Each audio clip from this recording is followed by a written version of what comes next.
কোরআন শরীফের মধ্যে সবচাইতে আল্লাহ বেশি যেই নবীকে নিয়ে আলোচনা করেছে তার নাম কি? মুসা। খালি মুসা বলে হবে না, মুসা কালিমুল্লাহ, মুসা কালিমুল্লাহ। মাঝে মধ্যে তুর পর্বতে যাইতেন। তুর পর্বত বোঝেন? তুরি সিনিন। তুর পর্বতে মাঝে মধ্যে যাইতেন। একদিন তুর পর্বতের কিনারায় গিয়া মুসা বলতেছে, আল্লাহ আমার যা আছে তোমার তা নাই, আল্লাহ আমার যা আছে তোমার তা নাই। আল্লাহ চমকে বলে, মুসা তোমার এমন কি আছে যেইটা আমি আল্লাহর নাই? মুসা বলতেছে, আল্লাহ আমার মৃত্যু আছে কিন্তু আপনার মৃত্যু নেই। সোনাল্লাহ, আসলে আল্লাহর মৃত্যু আছে? আল্লাহ ডাক দিয়ে বলে, মুসা মৃত্যু তোমার কাছে কেমন মনে হয়? মুসা বলতেছে, আল্লাহ দুনিয়ার জীবনে যত নিয়ামত আমাকে দান করেছেন সবচাইতে উত্তম নিয়ামতের নাম হলো মৃত্যু।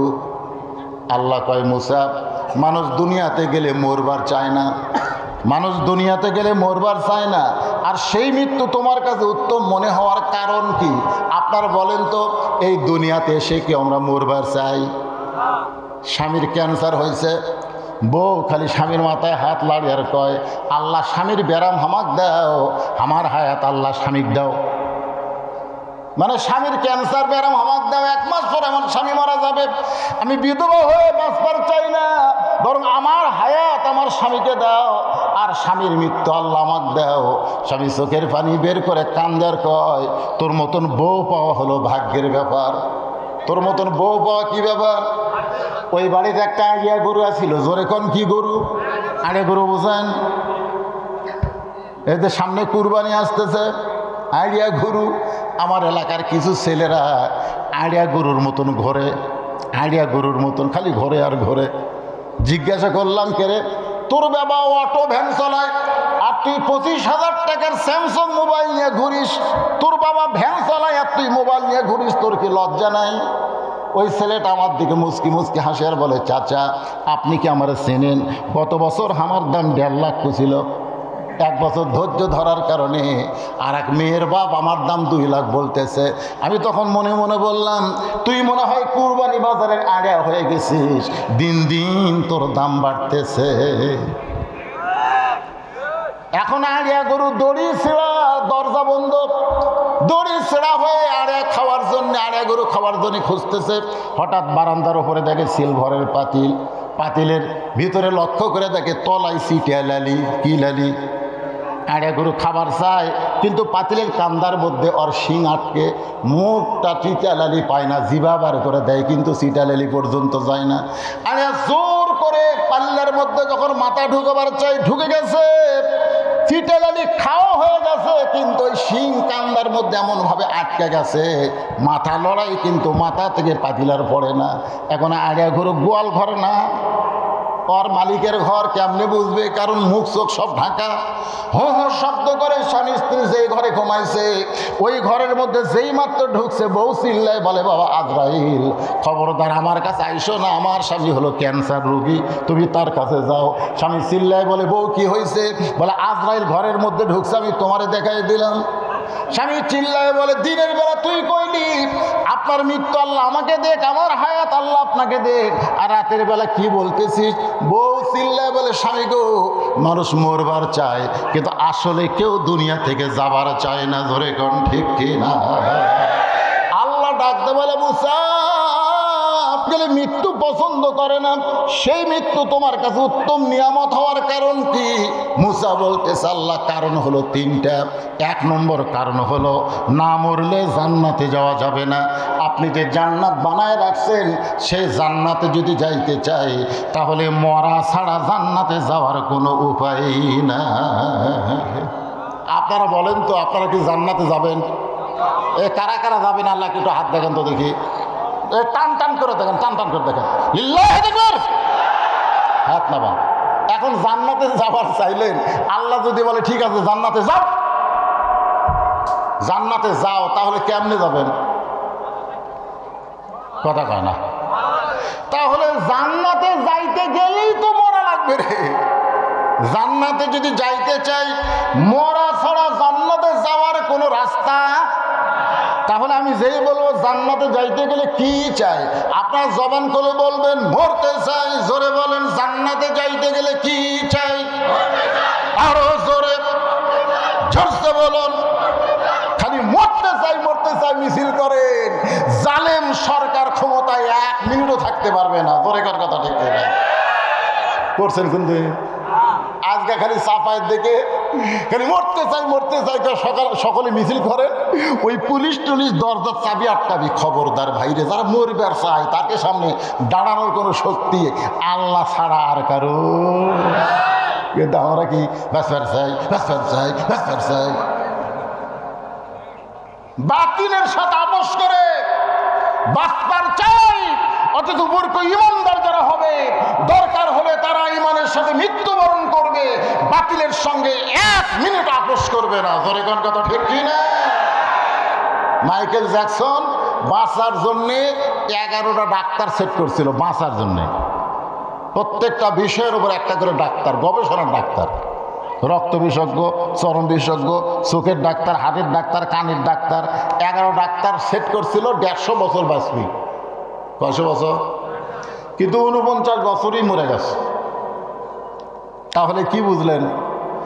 আল্লাযী খালাকাল মাউতা ওয়াল হায়াতা লিয়াবলুয়াকুম আইয়ুকুম আহসানু আমালান ওয়া হুয়াল আজিজুল গফুর।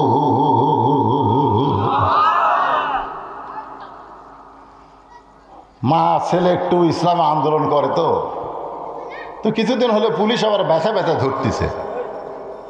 পুলিশ কি করতেছে? ব্যথা ধরতেছে। জয়পুরহাট থেকে একজন আমাকে মোবাইল করে বলতে, হুজুর কেমন আছেন? তা আলহামদুলিল্লাহ।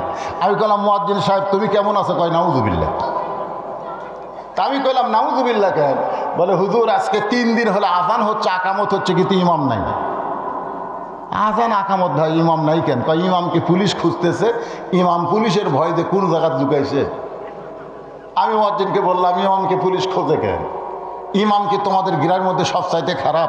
মুয়াজ্জিন বলতেছে নাউজুবিল্লাহ হুজুর, আমাদের 7 পাড়ার মধ্যে ইমামের চাইতে ভালো লোক নেই, তো পুলিশ খোঁজে কেন? চোর ডাকাত নাই? চোর ডাকাত ঘর ঘর, পুলিশ তার খোঁজে না, ইমামও খোঁজে। ইমামের দোষ কি? মুয়াজ্জিনকে আমি জানি না। আমি বললাম তুমি আজান দাও, তোমার আকামতে ইমাম মেহরাবে যায়, আর সেই ইমামকে পুলিশ খোঁজে নিয়ে তুমি জানো না? ভালো করে তদন্ত করো।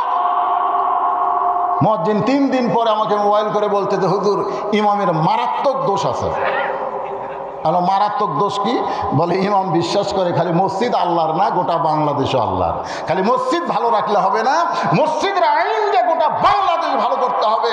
মসজিদ আজান দিলে বিএনপি, আওয়ামী লীগ, জামাত, তাবলীগ যেমন এক কাতার হয়, মসজিদের বাহিরেও আর কোনো দল থাকবে না, সব মুসলমান এক কাতার হবে। ধরে কোন ঠিক না? যদি জামাত ইসলাম, আওয়ামী লীগ আর বিএনপি 3 জন মসজিদে যায়, আমি যাই দেখি ভাই ওরা 3 জন খালি ঘড়ি দেখতেছে, ইমাম নাই। আমি জানলাতে ফাঁক দিয়ে চিন্তা করলাম যে আমি ঢুকলে আমাকে সামনে দিবি না, আমি এখন ঢুকতেছি না। এরা কি করে? তো কিছুক্ষণ পরে আমি দেখতেছি আওয়ামী লীগ আর বিএনপি 2 জন জামাত ইসলাম বলতেছে সামনে যা। তো জামাত ইসলামের লোক বলতেছে ভাইজান, আওয়ামী লীগকে বলতেছে আপনার দল ক্ষমতাত আছে, আপনি সামনে যান। আওয়ামী লীগ বলতেছে পাগলা, আমি মাঝে মধ্যে নামাজ পড়ি রে, পড়াবার পারি না। তো বিএনপিকে বলতেছে ভাই আপনি তো বিরোধী দলে আছেন, তাহলে আপনি সামনে যান। আরে পাগলা, আমি আকামত দিবার পারি, সামনে যাওয়ার পারি না। তখন বলতেছে তাহলে আমি কি? কয় তুই হলো অলরাউন্ডার রে, তুই ব্যাটে তো আছিস, বলো তো আছিস, তুই সামনে যা। তখন বলতেছে ভাই আপনি আওয়ামী লীগ, আপনি বিএনপি, আর আমি তো তুই জামাত, আমি আওয়ামী লীগ, ওই বিএনপি। সেটা মসজিদের বাহিরে, মসজিদের ভিতরে আমরা 3 ভাই একসঙ্গে জামাত করবার চাই। ধরে গেল সুবহানাল্লাহ। ওরে বাবা রে, মসজিদের বাইরে আওয়ামী লীগ, বিএনপি, জামাত, আর মসজিদের মধ্যে আমরা 3 ভাই। ইমামকে পুলিশ খোঁজার কারণ হলো ইমাম মসজিদের আইন সমাজে কায়েম করতে চায়। এই কায়েম করতে গিয়ে আল্লাহর দল করে এই খবরকে যেন থানার দিছে, এরপর থেকে পুলিশ ইমামকে খুঁজতেছে। তাহলে বাংলাদেশে কাক খোঁজে? বউ আমার কানে কানে কয় ওয়াজ করার যাচ্ছেন, পুলিশ যান ধরে না। আমি বউরে কইলাম সারা জীবন খালি পুলিশ ধরার চিন্তা করলি, আজরাইল ধরার চিন্তা করিস? বউ কাম দেওয়ার কই আসলেই তো তাই, আমি তো আজরাইল ধরার চিন্তা করি না। আরে পাগলি, পুলিশ ধরলে টাকা পয়সা মারে এত বারান যাবি, ধরে কোন কথা ঠিক কি না, কিন্তু আজরাইল ধরলে কয় টাকা ঘুষ দিব রে? যারা প্রকৃত মুসলমান, আজকে সূরা আসরের তাফসীর করে আপনাদের শোনাবো, একটু মনোযোগ দিয়ে শোনেন। যে কোনো সময় আমাদের মৃত্যু হবে, জোরে কোন কথা ঠিক কি না? আল্লাহ বলেছেন লা তামুতুন্না ইল্লা ওয়া আনতুম মুসলিমুন, মৃত্যুবরণ করো না যতক্ষণ তুমি মুসলমান না হবে। মুসলমান হয়ে যদি মরতে চাই তাহলে শুধু কোরআনের ওয়াজ শুনে মরলে হবে না, কোরআনের আন্দোলন করে কোরআন বিজয় করতে হবে। জোরে কোন কথা ঠিক কি না? বাংলার জমিনে আমরা কোরআনের বিজয় চাই কি চাই না? চাই। 100টা কোরআন ছেলে ভগরের টেকা তুইয়া দান বাক্স যখন মসজিদে যায় না, তখন ওই দান বাক্সর দিকে তাকায় আর পকেটের দিকে খেয়াল করতেছে। 500 টাকার লোট, 1000 টাকার লোট, 200 টাকার লোট, 100 টাকার লোট, 50 টাকার লোট, 10 টাকা নেই, 10 টাকা নেই।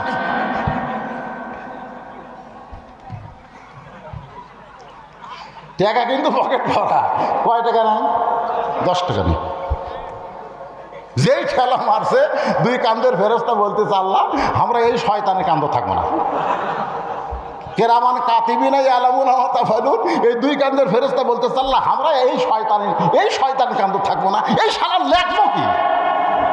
যার পকেট ভরা টাকা থুয়ে আপনার ঘরের দান বাক্স ঠেলা মারে, ই তো ডবল শয়তান। ই হলো কি শয়তান? ডবল শয়তান। পকেটে 500 টাকা থাকার পরেও আল্লাহ নবীর বাতাসে একটা কোরআন শরীফ দেবার পারলেন না। আপনারা মনে করতেছেন এই টাকা নিয়ে বাড়ি যাবে, টাকা নিয়ে হাসপাতাল যাওয়া লাগবে? হ্যাঁ, আসর মানে সময়, ধরে কারণ আসর মানে কি? সময়ের ওয়াজ করছে আল্লাহ। এমন একটা সময় চলতেছে, বাচ্চারে নিয়ে এসে আমার কাছে, হুজুর খালি কান্দে। আমি পানি পড়া দিলাম, পানি পড়া খাইয়া খাইয়া কান্দনারে বাড়িছে। আমি সূরা ফাতিহা পড়া 3 বার ফুঁক দিলাম। 3-4 দিন পরে এসে কয়ে দোয়া দরুদের কাম শেষ, হুজুর খালি কান্দে।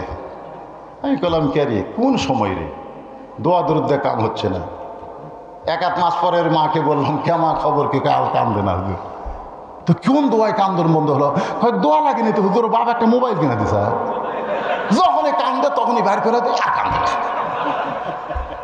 যে সময় দোয়া দরুদ দিয়ে বাচ্চার কান্না বন্ধ করা যায় না, মোবাইল যে কান্নার বাচ্চার কান্না থামে, সেই সময় পকেটের টাকা খোলা এত সহজ?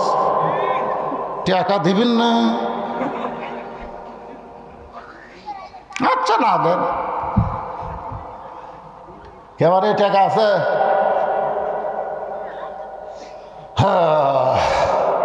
আফসোস, 100 টাকা করে চাইলেন, 1000-এর বেশি মানুষ মাত্র 500 টাকা দিবেন। একটা কোরআন দানের সওয়াব আল্লাহ আপনার আমল নামে দিবে, আপনার বাপ মার আমলে আল্লাহ দিয়ে দিবে। বাপ খালি কবর থেকে ওট কামড়াচ্ছে, বলতেছে তুই কার বেটা রে? এই তুই কার বেটা? আজ তুই কোরআন দিলি না আমার জন্য, তুই মরে দেখ তোর বেটা তোর কবর আমের গাছ লাগাবি রে। যে জায়গা ফাঁকা তুই কি হবি রে? এটি একটা খিরসাপাতি লাগাইবি। হাসতেছেন? মুসা বলতেছে আল্লাহ মৃত্যুকে পছন্দ করার 1 নম্বর কারণ হলো না মরলে জান্নাতে যাওয়া যাবে। আল্লাহ বলে মুসা রে মৃত্যুকে পছন্দ করার 2 নম্বর কারণ কি? মুসা বলতেছে আল্লাহ মৃত্যুকে পছন্দ করার 2 নম্বর কারণ হলো আমার মৃত্যুটা কেবলমাত্র আপনার জন্যই আমি ওয়াকফ করেছি। আল্লাহর কুদরতি মুখে হাসি, আমার দিকে তাকান, আল্লাহ হাসতেছে। আচ্ছা আপনার বলেন তো মুসা নবীকে আল্লাহ দেখবার পাশে তা আল্লাহ হাসতেছে কেমনে বুঝলো? আমার এই ভাতিজা আপনাকে এলাকার ছেলে আমাকে বাবজান করা কয়, চাপাই থাকা আমার মোবাইল করলো।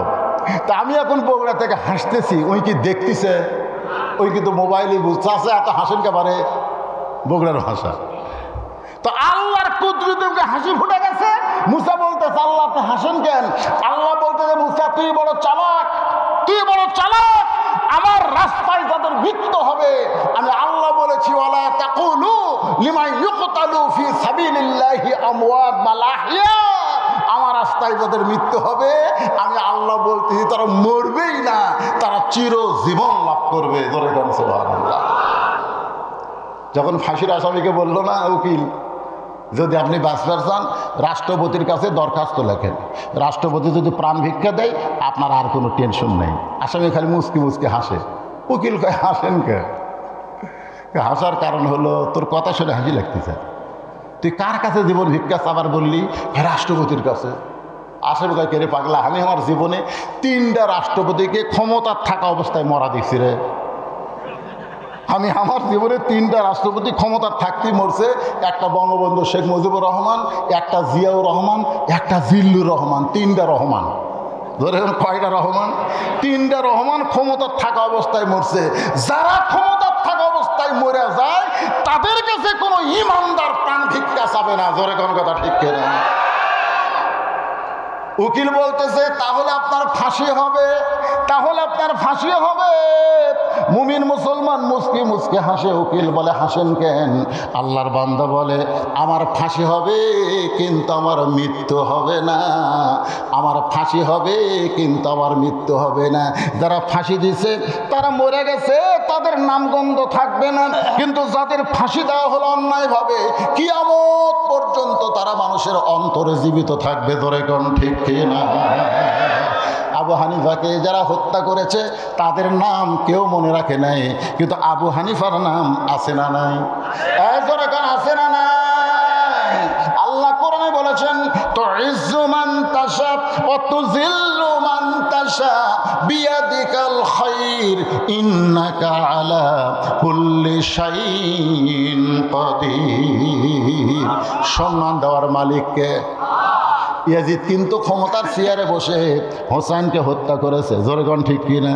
হয়তো আপনারা বলবেন হুজুর ইয়াজিদ তো হত্যা করে নাই, হত্যা করেছে সীমার। কেউ বলবে সানান ইবনে আবাদ, কেউ বলবে জিয়াদ। ইয়াজিদ তো আর হত্যা করে নাই। আসলে ইয়াজিদ হত্যা করেনি, কিন্তু যিনি হত্যা করলো হোসাইনকে তার বিচার তো করেনি। জোরেগণ কথা ঠিক কিনা? আপনারা কথা বলেন ঠিক কিনা? কিন্তু সহি ঘটনা হলো যখন হোসেন রাদিয়াল্লাহর মাথাটা ইয়াজিদের দরবারে নিয়ে যায়, খুব খেয়াল করবেন, ইয়াজিদ তখন ক্ষমতার চেয়ারে এরকম বসা, ক্ষমতার চেয়ারে বসে আছেন। আর হোসেন রাদিয়াল্লাহর মাথা ইয়াজিদের কাছে পৌঁছানো হলো। ইয়াজিদ তখন ক্ষমতার চেয়ার থেকে একটা হাতে লাঠি নিল, ওই লাঠি নিয়ে হোসেনের মুখের মধ্যে ঢুকাইয়া দিল। মুখের মধ্যে খালি মাথা, সেই মুখের মধ্যে ঢুকাইয়া দিয়া অহংকার করে বলল হোসাইন তুই শেষ হয়ে গেলি, তুই শেষ হয়ে গেলি। কিন্তু আমি ইয়াজিদ এখনো ক্ষমতার চেয়ারে, আর তুই শেষ হয়ে গেলি, তোর নাম গন্ধ থাকলো না। যারা ইয়াজিদের সামনে বসে আছিল তারা সবাই মাথা নিচু করে আছে। কেউ লোকমা দেয় না, কেউ লোকমা দেয় না, কারণ সবাই জানে লোকমা দিলি তার মাথা চলে যাবে। ধরে কোন কথা ঠিক কিনা? কারণ স্বৈর শাসক যখন ক্ষমতায় থাকে তখন কিন্তু কেউ কথা বলবার পারে না। ইমাম যদি স্বৈর শাসন চালু করে দেয়, মন চাইলে হাটের দিন আসরের নামাজ 2 রাকাত পড়বি, কোনো মুসল্লি লোকমা দিবার পারবি না। তোর মন চাইলে পড়, না পারলে ঘরত চড় মার। জোরে খান কথা ঠিক কিনা? নেতা যখন স্বৈর শাসন চালু করে দিছে তখন আর লোকমা দেওয়ার কেউ নেই, একজন মানুষও মাথা তোলে না। ইয়াজিদ যে অন্যায়ভাবে বলতে হোসাইন তুমি শেষ হয়ে গেলে, তুমি শেষ হয়ে গেলে, কেউ কথা বলতেছে না। এমন সময় আনাস ইবনে মালিক ইয়াজিদের দরবারে 80 বছর একজন সাহাবী, সে লাঠিতে ভর দিয়ে দাঁড়ায় গেছে। জোরে কোন সুবহানাল্লাহ। ভরটা দাঁড়ায় বলতেছে ইয়াজিদ যার মুখের মধ্যে লাঠি ঢোকায় তিরস্কার করতেছ সেই হোসাইনকে তুমি চিনো না, সেই হোসাইনকে তুমি চিনো না। যদি তুমি চিনতে তাহলে হোসাইন শেষ হয়ে গেছে এই কথা তুমি বলতে পারতা না। আজকে গোটা পৃথিবী খুঁজে দেখেন, ইয়াজিদ নামের কোনো মানুষকে আপনি খুঁজে পাবেন না, ইয়াজিদ নামের কোনো মানুষ পাবেন না। আর প্রত্যেক পাড়ায় পাড়ায় হোসাইন আছে না নাই? তার মানে বোঝা গেল ক্ষমতার চেয়ার পাইয়া ভালো মানুষকে হত্যা করে এদের ভূমিকা যারা পালন করবে তারা কিছুদিন ক্ষমতায় থাকবে, কিন্তু ক্ষমতা যখন চলে যাবে তাদের ঘৃণা করেও মানুষ নাম উচ্চারণ করবে না। আল্লাহ বলে, মুসা রে, আমার জন্যে যারা জীবন দিবে তারা মরবে না, আমি আল্লাহ বলতেছি তারা চির অমর হয়ে যাবে। মুসা মৃত্যুকে পছন্দ করার 3 নম্বর কারণ কি? এ কারণ বলি কিন্তু সূরা আসরে আমি চলে আসতেছি। কি ভাই বিরক্ত হচ্ছেন? বর্তমান বিশ্বের প্রেক্ষাপটে এই কথাগুলো আমাদের শোনার দরকার আছে না নাই? এখন মুসা নবী একটা গান গাছে, হ্যাঁ আমি কি গানটা গাবো? গানটা গাছে ইন্দ্র কিশোর, চলতে পথে 2 দিন থামিলাম, যাবার কালে একজনারও দেখা না পাইলাম। আচ্ছা গানটা কি সত্যি না মিথ্যা? কিরেন্দ্র কিশোর খ্রিস্টান হোক রে, কিন্তু গানটা তো কোরআনের গান। কতজনকে কত কি দিলাম, যাবার কালে একজনারও দেখা না পাইলাম। ও আমার সাদের মালা যায় রে ছিঁড়ে, রইব না আর বেশি দিন তোদের মাজারে। মুসা ডাকতে বলে, মাবুদ, মৃত্যুকে পছন্দ করার 3 নম্বর কারণ হলো এই দুনিয়া হলো ক্ষণস্থায়ী, আখিরাত হলো চিরস্থায়ী। মৃত্যুর মাধ্যমে ক্ষণস্থায়ী জীবনকে পরিত্যাগ করে আমি আখিরাতের চিরস্থায়ী জীবন অর্জন করতে চাই। সুবহানাল্লাহ লেখা। সেই মুসাকে আল্লাহ বলতেছে, ও দো, খেয়াল করেন, ও দো ইলা সাবিলি রব্বিকা বিল হিকমাহ। এই মুসা, ইযহাব ইলা ফিরাউন ইন্নাহু তাগা। ফিরাউনের কাছে যাও। কার কাছে? কথাটা খেয়াল করুন ভাই, ফেরাউন কিন্তু কোনো মানুষের নাম না। ফেরাউন কোনো মানুষের নাম না, ফেরাউন হলো একটা উপাধি। ওর নাম কি? এই ফেরাউনের আসল নাম কি? একে কলো কাবুস। মাশাআল্লাহ, সুবহানাল্লাহ, সুবহানাল্লাহ। তো কিন্তু ওই তরমুজ বেচা খাত, তরমুজের জমি পহরা দিত। কিসের জমি? তরমুজের জমি পহরা দিত। তো একদিকে পহরা দেয়, একদিকে শিয়াল খায়। তো এখন ওই দিকে যে শিয়াল ধাবড়া মার দেয়, এই দিকে সে আবার শিয়াল খায়। তখন ফেরাউন দেখতেছে, কে রে, এই জমি তো আমাকে একলা পহরা দেওয়া খুব কঠিন হবে। তরমুজের জমি চারিদিকে ঘোরে। এমন সময় হামান যায়। যখন কে যায়? হামান। হামান তা হামানক ডাক দিয়ে বলতেছে, কে রে ঘুরিস খা, তোর বাড়ি কোথায়? বলে আমি একটা চাকরি চাই। আমরা দেখুন তরমুজ পহরা দিই।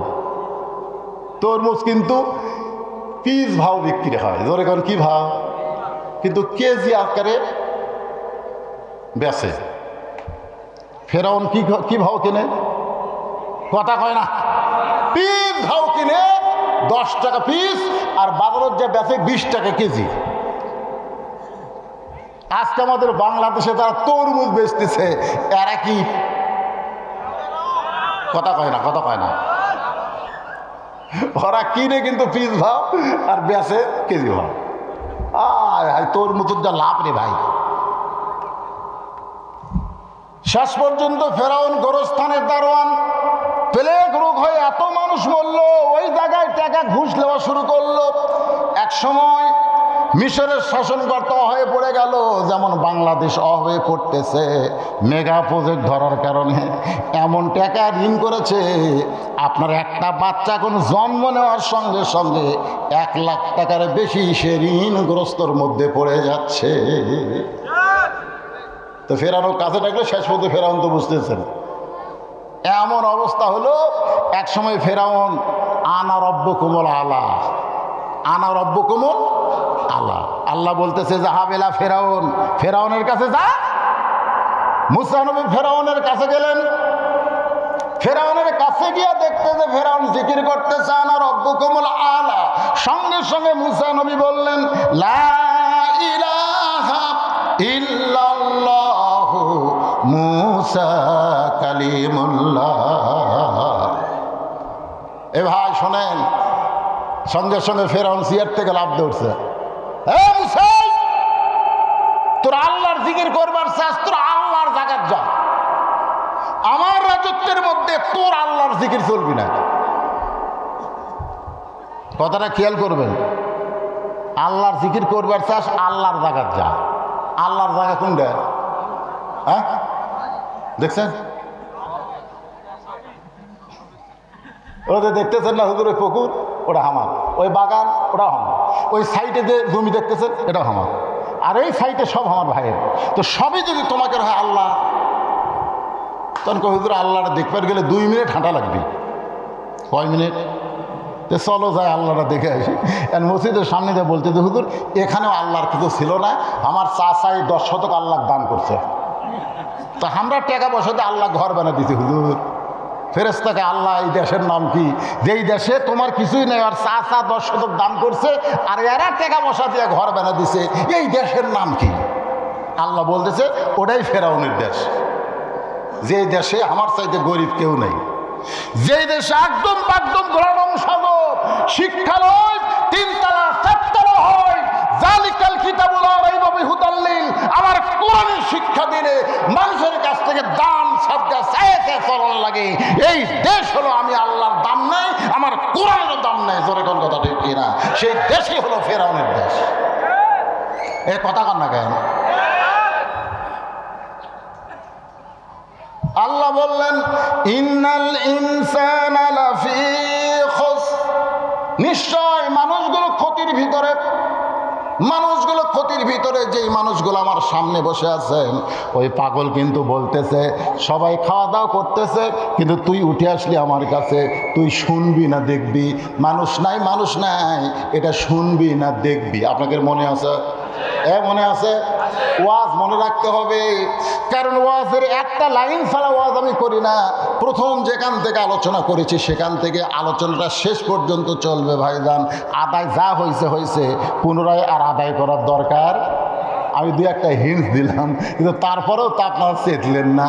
তার মানে বোঝা গেল মাদ্রাসার পক্ষে না বিপক্ষে? কারা কারা মাদ্রাসার বিপক্ষে হাত তোলেন?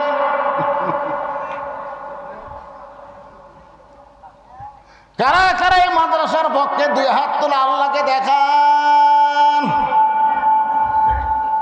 কে রে হাত টান টান করে তুললে কি ফেরেশতারা আছে রে? না লিল্লাহি তাকবীর। হাত নামান। এই মত আমি ফুটি রে ভাইজান, আমার পক্ষে সম্ভব নয়। ওয়াজ করি না কি কম? না ওয়াজ তো করতেছি, ওয়াজ করতেছি না। ইল্লাল্লাযী, আসল ওয়াজ শুরু হচ্ছে ইল্লাল্লাযীনা আমানু ওয়া আমিলুস সালিহাতি ওয়া তাওয়াসাউ বিল হক ওয়া তাওয়াসাউ বিস সাবর ওয়া তাওয়াসাউ বিল হক।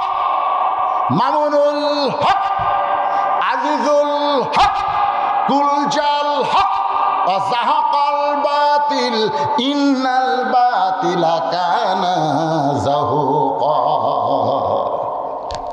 বুঝার পারতেছেন না কি ওয়াজ হবে? জীবন আর আসার চান্স না, এটাই শেষ। না না, আমার চান্স আর নাই ভাই। ওয়াজ করতে করতে 36 বছর হলো, এইরকম তাইফের ময়দান আমি কোনোদিন দেখিনি। এবার তাইফে গেলাম। তাইফে যায় প্রথম গেছি হালিমাতুস সাদিয়ার বাড়ি, যেখানে আল্লাহ রাসূলকে লালন পালন করছে, ওই বাড়ির মধ্যে গেলাম। ওই বাড়ি এখন মসজিদ বানা দিছে, ওটি 2 রাকাত নামাজ পড়লাম। আর যে 3 জায়গায় রাসূল পড়িছে, যে 3 জায়গায় রাসূলকে ধাক্কা দিয়ে ফেলে দেওয়া হয়েছে, একবার রক্তাক্ত হয়ে পড়ে গেছে, আবার তুলে আবার ফেলে দিচ্ছে, আবার রক্তাক্ত হয়ে পড়ে গেছে, আবার তুলে ফেলে দিচ্ছে। রাসূল বলতেছে বাচ্চারে, আমি তোদের ক্ষতি চাই না, আমি তোদের লাভ চাই, তোরা আমাকে এরকম মারিস করে। বাচ্চারা বলতেছে আমরা তো মারতেছি না, আমাকে মারাচ্ছে। কে মারায়? কয় ও যে নেতাগুলো। ওরা বুঝবার পারছে যে আপনার কোরআন যদি বিজয় হয়ে যায়, আপনার কলমার যদি বিজয় হয়ে যায়, ওদের ভুয়া নেতৃত্ব চলবে না। জোরে কোন কথা ঠিক? রাসূল দোয়া করলেন, আল্লাহ এ তায়েফ, যেই তায়েফ আমাকে রক্তাক্ত করে দিল, সেই তায়েফকে তুমি হেদায়েত দাও। আজকে গোটা পৃথিবীর মধ্যে তায়েফে সবচাইতে উর্বর, সবচাইতে মানুষ ভালো, খালি মেহমান হকদারি করার জন্যে খালি কান্দর করে, হুজুর আমাদের বংশের লোকের একজনকে পাথর মারছে, হুজুর একটু খেজুর খান, একটু পানি খান। চলে গেল। কিন্তু আপনারা 100টা কোরআন শরীফ চাইলে চেতলেন না ভাইরে। তাইফের চাইতে তো কঠিন এলাকা রে। এই যে বাচ্চাগুলো হইচই করতেছে,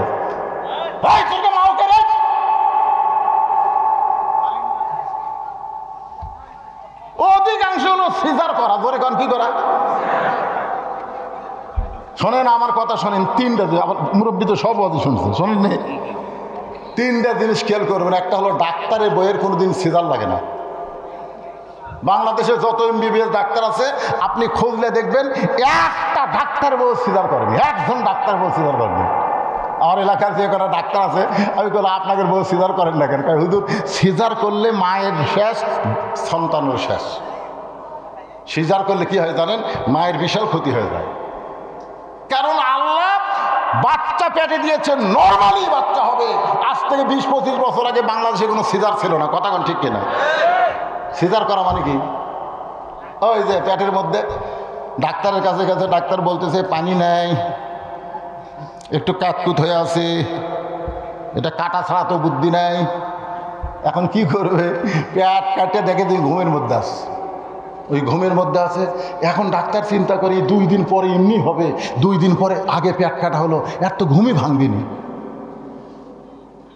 তখন ডাক্তার ওই মায়ের পেটে বাইর করে পাও ধরে এরকম ঘুরে, এই ঘুরাতে যেই ঘুরান শুরু, ওই যে ভয়ের ঠেলা, এই বাতার ব্রেনের মধ্যে এমন একটা অস্থিরতা চলে গেল, যার কারণে এরা কোরআনের মাহফিলে বসতেছে না, এই বেড়া খালি ঘুরতেছে।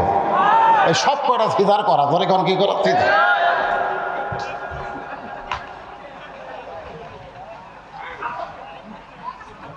তাছাড়া এত রাত এই ছোট ছোট বাচ্চারা বাহিরে ঘোরে, মানে কেউ ওদের থাকি খাচ্ছে, ওই থাকে উঠছে অস্থির। তাহলে 1 নম্বর কি? ডাক্তারের বইয়ের কি লাগে না? সিজার লাগে না। 2 নম্বর হলো মৌলবীর বাড়িতে মিলাদ হয় না। বাংলাদেশের মৌলানাদের খোঁজ করে দেখবেন কোনো মৌলানার বাড়িতে কিন্তু মিলাদ হয় না। কারণ মৌলবী জানে মিলাদ হলো একটা ফাউল জিনিস, এটা আমার বাড়িতে করে টাকা নষ্ট করার কি দরকার? ওই পরের বাড়িতে খাবি, মিলাদ নিজের বাড়িতে করবি না। আর 3 নম্বর হলো পীরের বউ কোনোদিন পীরের মুরিদ হয় না। কারণ পীরের বউ জানে আমার পীর 1 নম্বর লুচ্চা। মাঝে মধ্যে মুরিদের বইয়ের দিকে তাকায় এই শালার হাতে মুরিদ হমো। আপনি খোঁজলে দেখবেন একটা পীরের বউ মুরিদ হয়নি, কারণ বউ জানে আমার স্বামী হচ্ছে। তাহলে কয়টা করলাম? 1 নম্বর হলো ডাক্তারের বইয়ের সিজার লাগে, 2 নম্বর হলো মৌলবীর বাড়িতে মিলাদ হয়, 3 নম্বর হলো পীরের বউ মুরিদ হয়।